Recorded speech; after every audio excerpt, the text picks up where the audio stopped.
You are stuck in a suffocating, endless loop. You are lying awake at 3 a.m., staring at the ceiling, replaying conversations in your head, desperately trying to pinpoint the exact, microscopic moment where everything completely fell apart. You analyze the shift in their tone, the delayed text messages, the sudden coldness in their eyes, obsessively searching for the warning signs you missed. You are haunted by a singular, paralyzing thought about what you could have done differently. What if you had been more patient? What if you had been less needy? What if you had just stayed quiet instead of speaking up? And underneath all of this frantic mental noise is a heavy, crushing ache in the center of your chest. It is a physical sensation, a tight, suffocating void, a desperate feeling that you have irrevocably lost something precious. You feel as though a vital piece of your own soul, your own identity, has been ripped out of your body, leaving you hollowed out, empty, and entirely alone. Someone who was deeply woven into the daily fabric of your existence, someone who knew your deepest fears and your quietest dreams, is suddenly just a ghost. Now you are left with nothing but memories that feel like razor blades, a sickening longing, and a deafening silence that weighs upon you like poured concrete. If this describes the quiet hell you are currently enduring, I need you to listen to me very carefully. I am going to tell you something that will completely shatter the way you view your current heartbreak. The immense paralyzing pain you are feeling right now does not actually come from the loss of this person. It feels like it does. Your brain is telling you it does. But the suffering is not coming from the end of the relationship itself. The agonizing pain you are experiencing comes entirely from a deep, misunderstood, and fundamentally flawed illusion about what a relationship actually is, and more importantly, what love was never meant to be. Actually is. The great philosopher Alan Watts once observed a profound sickness at the core of our modern culture. We have developed a deeply unhealthy, almost psychotic obsession with permanence. From the moment we are old enough to understand fairy tales, we are aggressively programmed with a singular, incredibly destructive narrative that a good relationship, a successful relationship, is strictly defined by one metric and one metric only, that it lasts forever. Think about it. You are taught that if a relationship ends, it has inherently failed. You are taught that if a person leaves, something has gone terribly, fundamentally wrong. We look at a couple who has been married for 50 miserable, bitter, suffocating years, and society labels them a massive success. Yet, we look at a deeply passionate, profoundly transformative, beautifully loving connection that naturally concludes after 3 years, and society labels it a tragedy, a waste of time, a failed endeavor. But what if this societal conditioning is completely backwards? What if the idea that love must be permanent is the very poison destroying your mental health? What if the excruciating pain you are feeling right now is not the consequence of a tragic failure, but the direct consequence of a massive misunderstanding of the universe? What if the end of this relationship is not a tragedy at all, but a perfectly natural, deeply necessary transition? You did not lose that person. You cannot lose a person because you never owned them to begin with. What you actually lost was the illusion that they belonged to you. What you lost was the fantasy that they would stay forever. And right now, I am going to prove to you that this loss, the shattering of this illusion, might actually be the greatest, most profound gain of your entire life. Some people are simply not meant to be your forever. They are not meant to be your final destination. They are meant to be a bridge. They are meant to come into your life as temporary teachers. They arrive like a lightning strike, intense, illuminating, entirely unavoidable, and they catalyze a massive transformation within you. They are unforgettable. They leave permanent fingerprints on your soul. But their role in your life is entirely temporary. They did not come to stay. They came to teach. And the brutal truth of the universe is that once the lesson is fully learned, the cycle naturally and inevitably concludes. The class is dismissed. The teacher must leave. This is not a failure. A caterpillar turning into a butterfly is not a failure of the caterpillar. It is an evolution. But the human ego does not accept evolution easily. The ego wants absolute control. The ego demands predictability, safety, and guarantees. When the cycle ends, the ego throws a violent tantrum. It demands explanations. It wants to go back in time, to rewind the clock, to fix whatever it perceives to be broken, to desperately cling to a ghost. And it is precisely at this intersection, the gap between the universe's natural flow and your ego's desperate resistance, that your suffering is born. You are not suffering because the relationship ended. You are suffering because you are violently resisting the fact that it is over. Alan Watts perfectly captured this human dilemma. He said that trying to force a relationship to last forever is exactly like trying to hold water in your bare hands. If you hold your hands open, letting the water rest gently in your palms, it remains. But the moment you panic, the moment you try to secure the water by squeezing your hands into tight fists, the water immediately slips through your fingers, leaving you with absolutely nothing. The tighter you squeeze, the faster you lose it. The more you attempt to understand, reverse, manipulate, or justify the end of the connection, the further you push yourself away from the true profound meaning of what you just experienced. Push yourself away. Trying to hold on to life, Watts said, is not to live. It is simply to clutch at dust, trying to stop the unyielding wind with your hands. If you are looking for shallow comfort, if you are looking for someone to pat your back and tell you that your ex is an awful person and you are a flawless victim, this is not for you.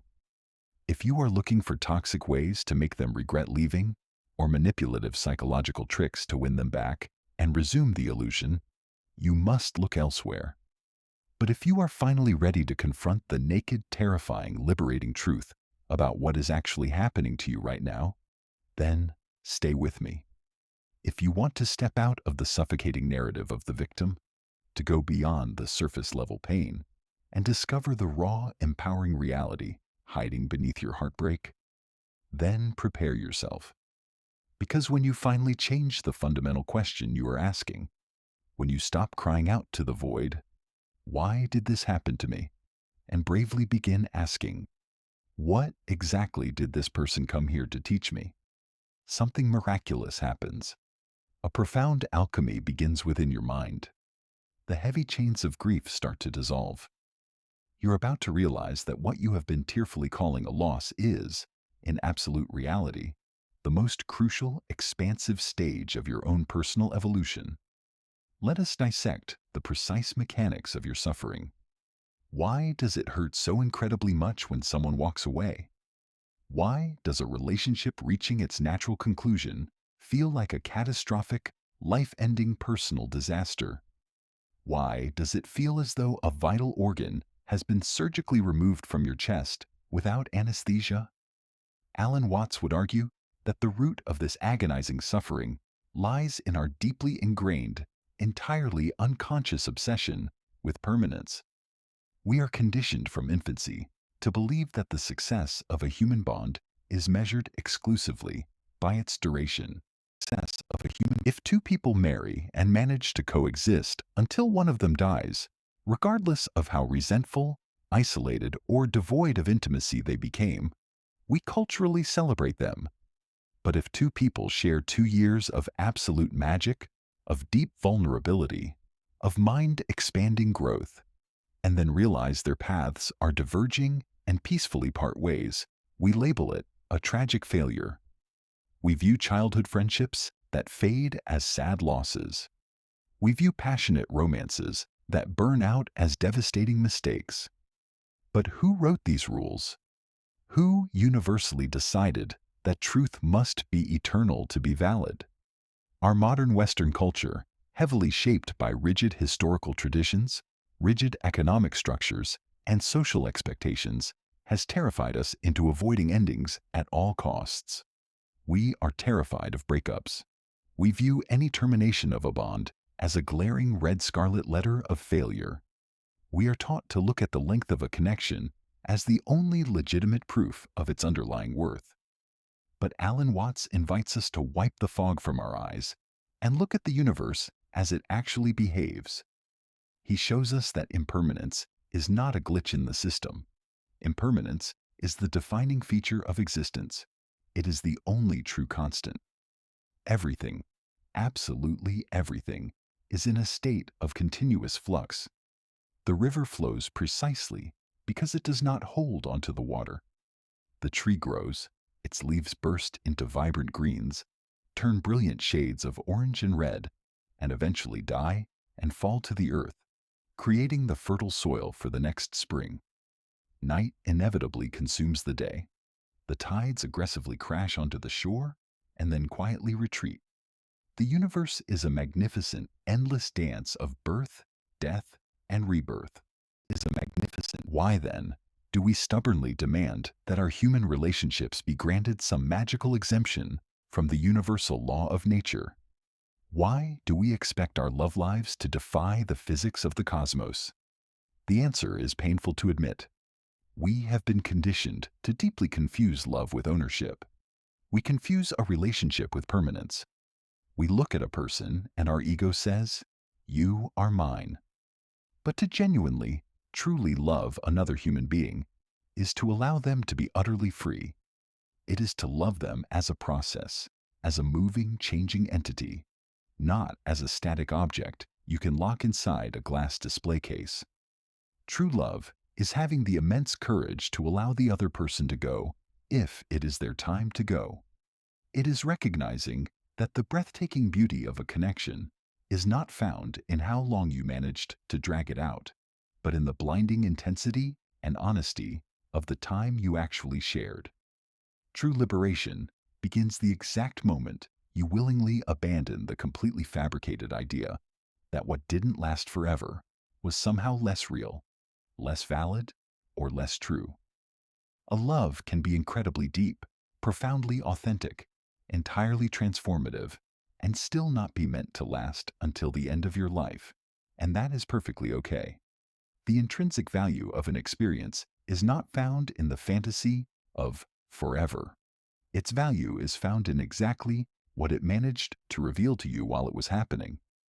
But if this is the fundamental truth of the universe, why does your chest still ache? Why, even when you rationalize this, even when you logically understand that people change and move on, do you still feel as though you have been violently rejected, completely wasted your time, or fundamentally failed as a partner? It is because you are trapped in three very specific, highly toxic mental distortions. These are the three great misinterpretations of pain, and until you dismantle them, you will remain a prisoner to your heartbreak. The first distortion, and arguably the most vicious and cruel, is the narrative of rejection. I was rejected. I was abandoned. Therefore, I am fundamentally not enough. When someone leaves, your ego does not simply register their absence. It internalizes their departure as a brutal indictment of your personal worth. You feel as though you have been put on trial, weighed, measured, and officially validated as inadequate. You interpret the end of the relationship as undeniable proof that there is something inherently broken, unlovable, or toxic about you. You tell yourself that you were not attractive enough, not successful enough, not interesting enough, not patient enough. You spiral into a dark abyss, convinced that you do not know how to love or how to be loved. But Alan Watts confronts this head-on. This self-hating narrative is a complete fabrication. It is merely the desperate crying of a bruised ego. Not every separation is a judgment of your soul. Most of the time, it is simply a profound misalignment of paths. You could have been the most perfect, loving, patient, understanding partner on the face of the earth, and yet the paths still would have diverged. Because the end of a relationship says absolutely nothing about your inherent worth as a human being. To claim that you were rejected assumes that the other person was sitting on a throne of objective judgment, accurately evaluating your ultimate value. But relationships are not courtrooms. They are complex, chaotic, beautiful dances between two deeply flawed, evolving consciousnesses. Sometimes the music changes, sometimes the rhythm shifts, sometimes one partner stops dancing entirely, and no one is fundamentally to blame. It is just the changing of the song. The second distortion that is currently eating you alive is the illusion of wasted time. I gave them 3 years of my life. I gave them my youth. Wasted time. I invested all my energy, and now it is all completely wasted. This toxic narrative treats human affection like a stock market portfolio. It turns years of shared laughter, vulnerable tears, deep conversations, and physical intimacy into something utterly disposable, simply because the investment did not yield a permanent return. Think about how insane this logic is. If you watch a breathtaking, awe-inspiring sunset, and then the sun dips below the horizon, leaving you in the dark, do you stand there and scream that the sunset was a complete waste of your time because it didn't last forever? If you eat a magnificent, nourishing meal, is it a waste of time because the meal eventually ends? Alan Watts offers a vastly superior perspective. Duration has absolutely nothing to do with value. A relationship that lasted for 18 months might have taught you more about your own boundaries, your own capacity for empathy, and your own hidden traumas than 50 years of a safe, stagnant, comfortable marriage ever could have. The time was not lost. The time was lived. And if you emerge from that relationship as a more aware, more awake, more deeply transformed individual, then that investment was priceless. Believing that only permanent things hold value is to misunderstand the very nature of existence. Life is a musical composition. The goal of a song is not to reach the final chord as quickly as possible, nor is it to hold a single note forever. The point of the song is the dancing that happens while the music is playing. The third distortion is the endless, torturous cycle of guilt and control. If only I had done something differently, I could have saved it. This is the agonizing loop of the what-ifs. You revisit every single disagreement. You hyper-analyze texts from a year ago. You scrutinize every choice, every moment of silence, desperately praying to find the exact mistake you made so you can psychologically punish yourself for it. This is nothing but the illusion of control. Your ego wants to believe that if you can pinpoint your mistake, it means you actually had the power to prevent the ending. It is a defense mechanism to avoid the terrifying reality that you cannot control other people. Watts reminds us that a relationship is a collision of two completely autonomous, entirely unpredictable universes. You cannot control the emotional growth, the shifting desires, or the hidden traumas of the other person. You cannot control their trajectory any more than you can control the weather. When two trajectories diverge, there is absolutely no amount of unilateral effort, no perfect sequence of words, no grand romantic gesture that can permanently prevent the inevitable parting. Believing you could have single-handedly saved the relationship by just being better is a monumental ego trap. It prefers self-blame over the terrifying acceptance of your own powerlessness over the universe. These three distortions, the feeling of unworthiness, the feeling of wasted time, and the illusion of control, act like dirty, cracked lenses over your eyes. They warp your reality. They wildly amplify your suffering, and they completely block your ability to learn the profound lesson sitting right in front of you. But the moment you recognize these distortions, the moment you decide to take those dirty lenses off, a spectacular paradigm shift occurs. You stop looking at the ending as a brutal punishment, and you start seeing it for what it truly is: a revelation. This is where the true alchemy of your soul begins. This is where you transform your agonizing grief into immense, unstoppable power. You must ask yourself, if I did not fail, if I did not waste my time, and if I am not unlovable, then what exactly was the purpose of this person entering my life? Why did the universe orchestrate this incredibly specific collision of your two lives? Alan Watts did not view relationships as binding contracts. Alan, he viewed them as living, breathing experiences. He viewed them as highly specific, temporary classrooms. Every single person you attract into your life, especially the ones who hurt you the most, is fundamentally a mirror reflecting the deepest, most unconscious parts of yourself back to you. They are assigned to trigger you.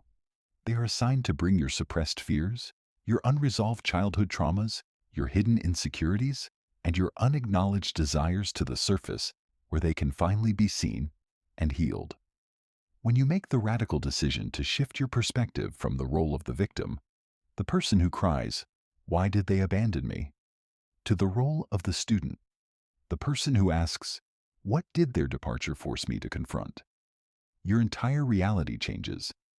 You begin to understand that what you have been weeping over as a catastrophic loss is actually the greatest, most necessary catalyst for your personal growth. You start to stop looking at the end as a dark wall, and you start seeing it as an open door to a new level of consciousness. So, how do we actively put this into practice? How do we take these lofty philosophical concepts and use them to stop crying at 3 in the morning? Alan Watts offers us a blueprint for liberation, a set of psychological keys to unlock the prison of our own heartbreak. The first step to ultimate liberation is the absolute, uncompromising surrender of the illusion of permanence. This is the hardest step. You must look at the universe and accept its terms. Everything changes. Do not expect your relationships to be the sole exception to the laws of physics. We have been brainwashed to confuse a genuine connection with a legal title deed. We think we own our partners, but to love correctly is to keep the cage door wide open. But to truly, deeply love someone is to appreciate the profound intensity of their presence and to gracefully, peacefully accept the inevitability of their absence whenever that time may come. Freedom begins the exact second you completely abandon the toxic notion that a temporary love is an inferior love. A love can be devastatingly real, earth-shatteringly profound, and entirely fleeting. And that does not diminish its sacredness one bit. The second step is to become a detective of your own soul. You must pinpoint the exact, specific lesson this person brought to you. It is completely useless to just say, "I learned how to love." No, that is too easy. You must dig into the dirt of your own psyche. What specifically did they expose in you? Did their emotional unavailability force you to finally confront your own desperate, anxious attachment style? Did their constant boundary crossing finally push you so far to the edge that you were forced to discover your own voice and learn how to say no? Did their eventual betrayal reveal to you that you have spent your entire life sacrificing your own values just to keep the peace and seek approval? Name the lesson. Write it down. Stare at it. Because the moment you name the lesson, the blinding pain instantly transforms into actionable knowledge. Knowledge is power. And without extracting that specific knowledge, you are doomed to repeat the exact same excruciating cycle with the next person who walks into your life, because the universe will keep sending you the same test until you pass it. The third step is perhaps the most humbling. You must acknowledge that you were their lesson too. We get so completely wrapped up in our own suffering, our own narrative of victimhood, that we completely forget we played a role in their evolution as well. You were not just a passive receiver of pain. You were an active catalyst for their journey. You were the mirror for them. Sometimes, you enter someone's life solely to show them what real, unconditional love actually looks like, so they can realize how terrified they are of it. Sometimes, you enter their life to trigger their deepest fears of inadequacy. You do not control whether they learned their lesson or ran away from it. You only control your own homework. But recognizing your role as a mutual teacher instantly removes the toxic dynamic of the villain who left and the victim who stayed. It elevates the breakup to a mutual sacred contract that has simply reached its expiration date. The fourth step is the daily rigorous practice of non-attachment. Non-attachment is widely misunderstood. It does not mean becoming a cold, emotionless robot. It does not mean building walls around your heart and refusing to ever love again. Non-attachment means loving with an absolute terrifying ferocity, but doing so without dependency. It means saying, I choose you, I cherish you, I will give you my entire heart, but my fundamental survival, my core identity, and my reason for breathing do not depend on you staying. It is the profound spiritual maturity to realize that you are whole on your own. It is stopping the insane attempt to drag a dead past into the present. It is allowing life to continuously flow without trying to dam up the river to keep the water from escaping. The fifth and final step to this alchemy is changing the very vocabulary you use to describe your reality. The words you speak dictate the emotions you feel. As long as you keep saying, I lost them, you are operating from a paradigm of theft. You assume something was unjustly taken from you. But when you start saying, the relationship completed, you acknowledge the natural, beautiful cycle of life.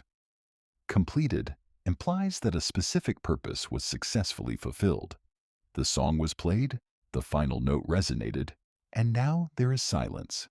The silence is not a punishment. And now the silence is the space making room for the next symphony. And this brings us to the ultimate, final stage of healing. This is the stage that separates those who remain bitter for decades from those who evolve into masters of their own reality. This is the ritual of radical, retroactive gratitude.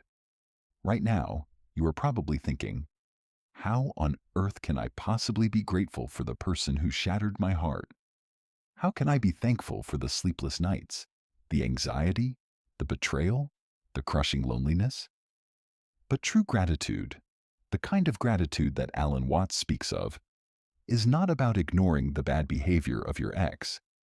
It is not about pretending the abuse, the lies, or the abandonment didn't hurt. Radical gratitude is the profound recognition that even within the darkest, most chaotic, most painful moments of your life, there was deep meaning. It is recognizing that the fire that burned your house down also cleared the land for you to build a castle. I want you to imagine writing a letter that you will never actually send. In this letter, you do not accuse, you do not beg, you do not ask for closure. Closure is a myth. Closure is something you give yourself. In this letter, you simply say, thank you.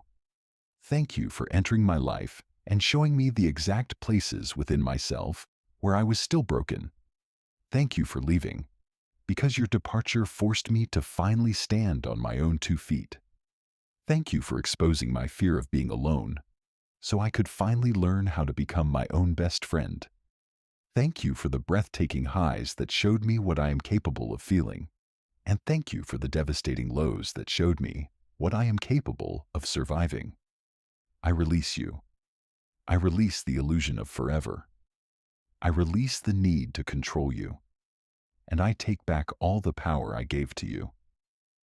When you reach this state of mind, something profound shifts in your energetic frequency. You are no longer the wounded victim bleeding out on the side of the road. Frequency. You are the creator.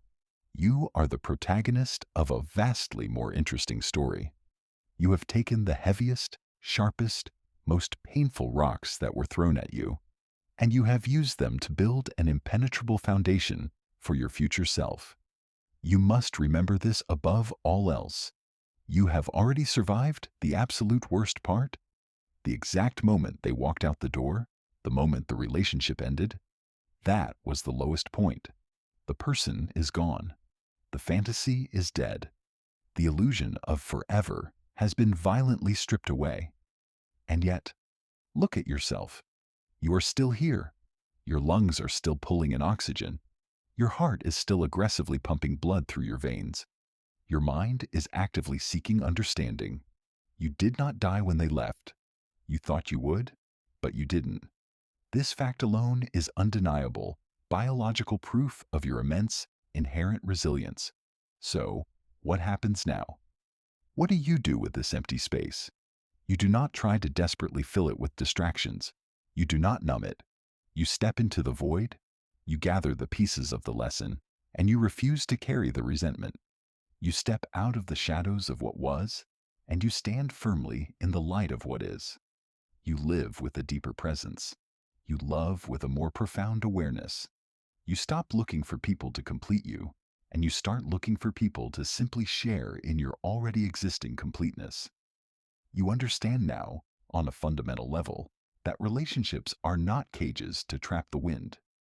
They are fleeting, magnificent storms that come to reshape the landscape of your soul. You are ready to let go. You are ready to stop clutching at the dust. You are ready to finally truly live.